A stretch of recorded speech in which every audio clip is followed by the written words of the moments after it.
El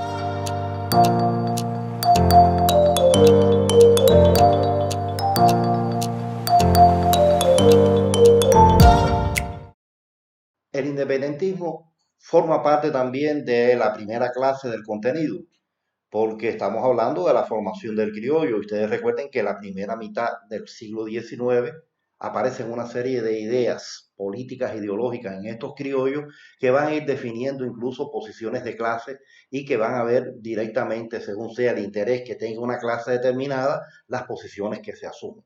El independentismo, por lo tanto, constituye una de las posiciones más radicales, las ideas más, diríamos, progresistas de aquel momento histórico. Estamos hablando primera mitad del siglo XVIII. Y partimos de esa idea. Las ideas independentistas fueron las posiciones más radicales en la primera mitad del siglo XIX. Esta puede ser una idea para argumentarla en la prueba final o en la prueba de ingreso. Por lo tanto, cuando hablamos en estos términos, entonces hay elementos que podemos utilizar. Lo primero que tenemos que tener claridad cuando trabajemos el independentismo como posición política es conocer qué objetivos perseguían los independentistas. Ahí lo tenemos, separar a Cuba de España por la vía de la independencia. ¿Por qué es tan importante el objetivo y definirlo bien claro? Porque cuando entramos a analizar después el anexionismo, ¿qué nos encontramos? Que tanto el independentismo como el anexionismo perseguían la misma idea, separar a Cuba de España. ¿Dónde está la diferencia entre ellos? Que buscaban diferentes vías. Los independentistas, como el nombre lo indica, veían la independencia como la solución, mientras que los anexionistas que buscaban como solución la anexión sobre todo a los estados del sur esclavistas norteamericanos, porque estaban defendiendo sus intereses de clase. Por eso es tan importante definir bien el objetivo. Pero no solo el objetivo, ¿a qué intereses de clase responde ese objetivo? Sobre todo, en este caso, a las clases medias del país. Cuando hablamos de clases medias, incluimos a intelectuales, a pequeña y mediana burguesía, a productores, a algunos campesinos, o sea, todas aquellas clases que no poseen riquezas, no poseen esclavos, por lo tanto, para ellos la independencia era una necesidad.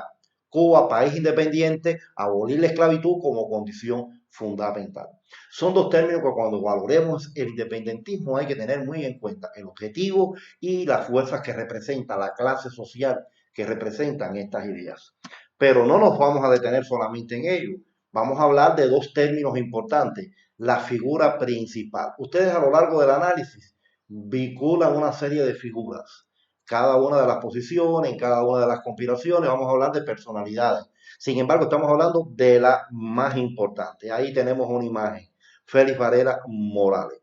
Como es una de las grandes personalidades que tenemos en el independentismo, es una de las figuras que ustedes tienen que valorar. Recuerden que la valoración tiene todo un algoritmo de trabajo y que ustedes deben seguir con el profesor en el aula. Por lo tanto, cuando valoremos a la figura de Félix Varela, hay que tener en cuenta elementos significativos. Yo les propongo algunos aquí, ustedes pueden ampliarlo según sea el trabajo que realicen. El patriotismo como un deber. Fundó el periódico El Habanero en 1824, que constituye el documento fundamental que utiliza Félix Varela en Estados Unidos para divulgar todas estas ideas. La necesidad de abolir la esclavitud es una condición indispensable. Si hablamos de independencia, incluimos la abolición de la esclavitud.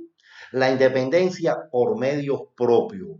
Varela insistía mucho en que no se debe esperar del exterior que venga una fuerza a hacer la independencia en Cuba, que los criollos, los cubanos, debemos hacer nuestra propia independencia. Esta es una de las tesis que más defiende Félix Varela.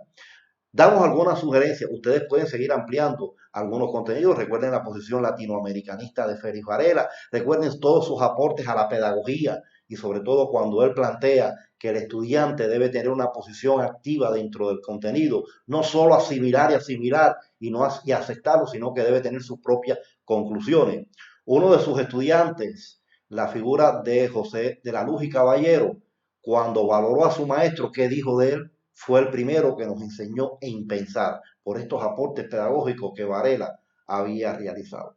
Por lo tanto, el independentismo en una primera parte tenemos que ver entonces a su figura principal y todos los aportes que hace este personaje, Félix Varela. Por eso Martí lo llamó un patriota entero. Pero tenemos una segunda parte que analizar y estamos hablando de las principales manifestaciones. Recuerden que es una etapa donde ocurren varios acontecimientos, es una etapa donde vamos a encontrar como un detalle significativo la existencia de logias masónicas. Las logias masónicas, recuerden que son hermandades de hombres, como era el único derecho político que tenían los cubanos, daba la posibilidad de que los cubanos se integraran a las logias, no levantaran sospechas y dentro de las logias pudieran incluso conspirar. Y esto fue lo que pasó en esta etapa. Las logias van a jugar también un papel muy significativo. Dentro de los acontecimientos, yo les propongo estos que son los más representativos, los que ustedes tienen en su libro de texto. Y cuando ustedes valoren todo el independentismo, ténganlos en cuenta. La conspiración de Román de la Luz y Joaquín Infante, recuerden que tiene un detallito importante, fueron los primeros que hicieron un esbozo de una posible constitución para Cuba. La conspiración Soles y Rayos de Bolívar en 1823 es la más amplia. Yo les propongo que caractericen esta conspiración por la importancia que tiene, porque además está muy vinculada a ella grandes personalidades y por eso hablamos de una importancia en aquel momento histórico. La insurrección dirigida por Andrés Manuel Sánchez y Francisco Agüero, que desembarcan en las costas de Camagüey, se considera la primera expedición independentista, son capturados, son fusilados y se consideran a ellos dos como los primeros mártires por la independencia de Cuba. Eso ocurrió en 1826. Y ya después, en 1829, tenemos la Gran Legión del Águila Negra, otra conspiración que tuvo como detalle fundamental que sus máximos dirigentes nunca fueron descubiertos. Quiere decir que el independentismo, con todos estos elementos que hemos manifestado, tanto objetivos, fuerzas participantes, teniendo en cuenta la figura principal, la figura de Félix Varela y todos estos acontecimientos, nos demuestran entonces de que el independentismo fue la idea política más importante en la primera mitad del siglo XIX.